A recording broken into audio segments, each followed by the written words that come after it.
যুক্তরাষ্ট্র ও ইসরায়েলের সঙ্গে উত্তেজনা চরমে পৌঁছানোর মধ্যেই মধ্যপ্রাচ্যের আকাশে নতুন করে আলোচনায় এসেছে ইরানের কথিত সামরিক অভিযান অপারেশন ফতে খাইবারের কথা। তেহরান দাবি করছে তাদের এই অভিযানের লক্ষ্য হচ্ছে আঞ্চলিক আগ্রাসনের জবাব দেওয়া এবং নিজেদের সার্বভৌমত্ব রক্ষা করা। অন্যদিকে ওয়াশিংটন ও তেলাবিব বলছে ইরানের এই পদক্ষেপ পরিস্থিতিকে আরও অস্থিতিশীল করে তুলছে। সোমবার কুয়েতের আকাশসীমার কাছে একটি নাটকীয় ঘটনার কথা সামনে আসে। ইরানি সামরিক সূত্রের দাবি তারা একটি মার্কিন F-15 ইগল ফাইটার জেটকে ক্ষেপণাস্ত্রের মাধ্যমে ভূপাতিত করেছে। যদিও যুক্তরাষ্ট্রের প্রতিরক্ষা দপ্তর এই দাবিকে অতিরঞ্জিত ও ভিত্তিহীন বলে উল্লেখ করেছে। ঘটনাটি ঘিরে কুয়েতসহ পুরো উপসাগরীয় অঞ্চলে নিরাপত্তা সতর্কতা জোরদার করা হয়েছে। ইরানের ইসলামী বিপ্লবী গার্ড বাহিনী IRGC এক বিবৃতিতে জানায় তাদের আকাশ প্রতিরক্ষা ইউনিট শত্রুপক্ষের একটি আগ্রাসী উড়োজাহাজকে সফলভাবে লক্ষ্যবস্তুতে পরিণত করেছে। তারা আরও দাবি করে এই অভিযান তাদের প্রতিরক্ষা কৌশলের অংশ এবং ভবিষ্যতেও প্রয়োজন হলে এমন পদক্ষেপ নেওয়া হবে। তবে স্বাধীনভাবে এই তথ্য যাচাই করা সম্ভব হয়নি। এদিকে যুক্তরাষ্ট্র বলছে তাদের বিমান আন্তর্জাতিক আকাশসীমায় নিয়মিত টহল মিশনে ছিল।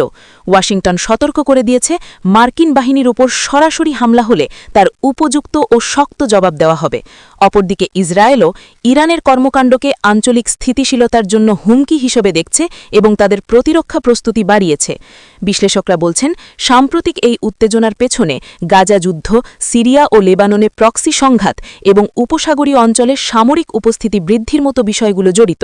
ইরান বহুদিন ধরেই অভিযোগ করে আসছে যে যুক্তরাষ্ট্র ও ইসরায়েল যৌথভাবে তাদের বিরুদ্ধে গোপন ও প্রকাশ্য অভিযান পরিচালনা করছে। এর জবাব হিসেবেই ফাতে খাইবার নামের এই প্রতিরোধমূলক পদক্ষেপ নেওয়া হয়েছে বলে তেহরানের ভাষ্য।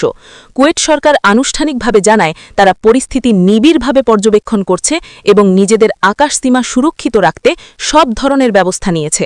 উপসাগরীয় সহযোগিতা পরিষদের সদস্য দেশগুলো জরুরি বৈঠক আহ্বান করতে পারে বলে কূটনৈতিক সূত্রে জানা গেছে।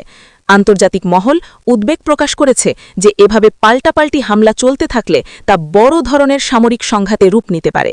জাতিসংঘসহ বিভিন্ন সংস্থা সংযম প্রদর্শনের আহ্বান জানিয়েছে।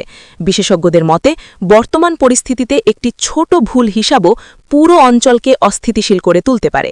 সব মিলিয়ে অপারেশন ফতে খাইবার ঘিরে যে উত্তেজনা তৈরি হয়েছে তা মধ্যপ্রাচ্যের ভূ রাজনীতিতে নতুন অধ্যায়ের ইঙ্গিত দিচ্ছে। বাস্তবতা ও দাবির ভেতরে পার্থক্য থাকলেও স্পষ্ট যে পরিস্থিতি দ্রুত শান্ত না হলে এর প্রভাব শুধু আঞ্চলিক নয়, বৈশ্বিক পরিসরেও ছড়িয়ে পড়তে পারে।